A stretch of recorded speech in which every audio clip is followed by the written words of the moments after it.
读水浒人物的绰号会有一种强烈的反差感，不知大家是否也注意到，在梁山好汉108个绰号当中，本事越大的人，他们所起的绰号往往也就越低调，甚至都几乎没有存在感。反倒是那些武艺低微、能力平平之辈，总爱给自己冠上响当当且又威风凛凛的绰号，仿佛这样就能在江湖上增添几分威望。可殊不知，他们在别人眼里就是一个笑话。下面就来看看水浒中那些最低调与最名不副实的绰号对应的都是谁。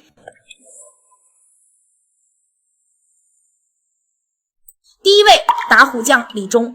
整个梁山最名不副实的绰号就是李忠的打虎将。这家伙在书中根本就没有打过老虎，他出场时的身份是卖狗皮膏药的江湖卖艺人，只因身材健壮便唤作为打虎将。如果只是没打过老虎也就罢了，关键是李忠的武艺水平也十分的稀松平常，完全担不上打虎二字。翻开他的战绩表，基本没有可述之处，遇到强敌只能是被虐，比如对战呼延灼，仅10个回合便败下阵来。征方腊时，李忠与周通等梁山好汉一同上山探路，结果遭到厉天润下山突袭，周通被厉天润一刀突袭斩杀。李忠眼看兄弟被杀，却只顾负伤逃走，这就是所谓的打虎将。就李忠的这般武艺水准和胆量，实在不敢恭维，真要是遇到老虎，恐怕就只能是被吃的份儿。而与之形成鲜明对比的是行者武松。武松的这个绰号真可以说是水浒绰号中最平淡无奇的一个。严格的说，行者其实都不算绰号，他指的是未经剃度带发修行的僧人。武松在血溅鸳鸯楼之后，为躲避官府追捕而扮作成头陀模样，由此才获得了行者这一称呼。在此之前，这位曾双拳打死猛虎的大神级人物压根就没有绰号，低调的着实让人替他感到不平。打虎将这一绰号应该由武松担任才算名副其实。第二位，小霸王周通。周通的这个绰号起的也是非常的不要脸，但凡敢自称为霸王的人，那必然是有10分的本事。上一个叫小霸王的还是汉末英雄孙策，可是孙策的勇武，周通能比吗？自然是比不了的。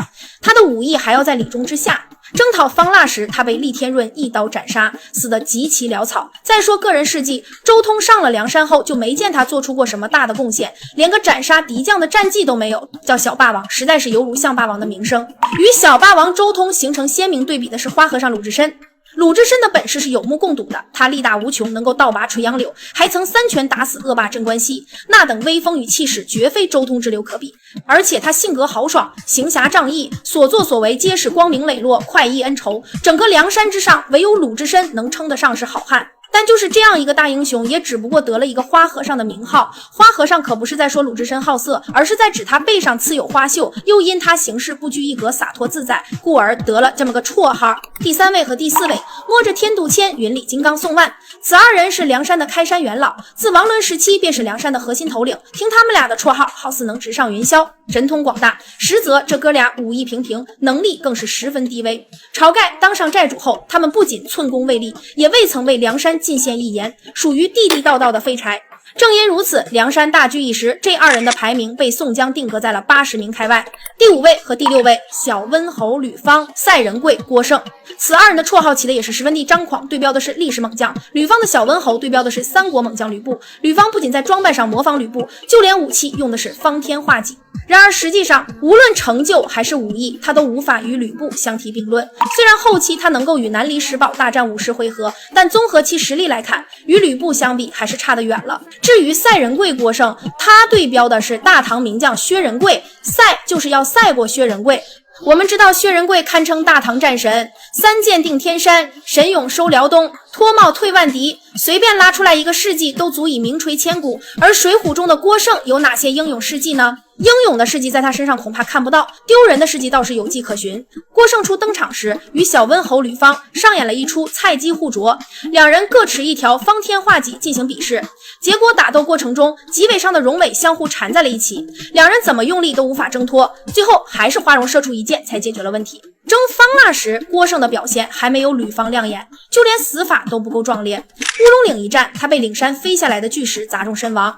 最后是地煞中的五虎将，跳涧虎陈达、矮脚虎王英、重剑虎丁德孙、花象虎公望、笑面虎朱富。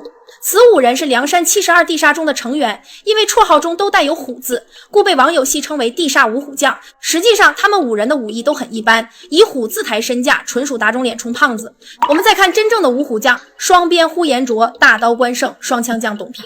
这3员五虎大将的绰号就只是对他们使用兵器的一个简单交代，没有一点夸大其词或者肆意炫耀的成分。即便是豹子头林冲和霹雳火秦明，他们俩的绰号也只是一个用于形容相貌，一个用于形容性格，也同样没有华丽的修饰。可见真有本事的人从不流于形式和名号，他们更注重自身实力的提升，以实实在在的战绩和本领立足。他们的威名是靠一场场硬仗打出来的，而非靠一个响亮却华而不实的绰号。相比之下，那些没本事的人又极度爱炫耀的人才喜欢在名号上做文章，他们的所谓威名不过是假大空，经不起江湖的考验和实战的检验。这些绰号形成的反差，也正是《水浒传》作者要讽刺的社会现象。他在告诉我们，社会上不乏一些徒有其表、华而不实之人，他们往往借助夸张的名号来包装自己，试图以此掩盖自身能力的不足，在江湖或社会中招摇撞骗。然而一旦面临真正的挑战，便会原形毕露，而真正的高手往往朴实无华，低调做事，踏实做人，以真才实学赢得尊重与认可。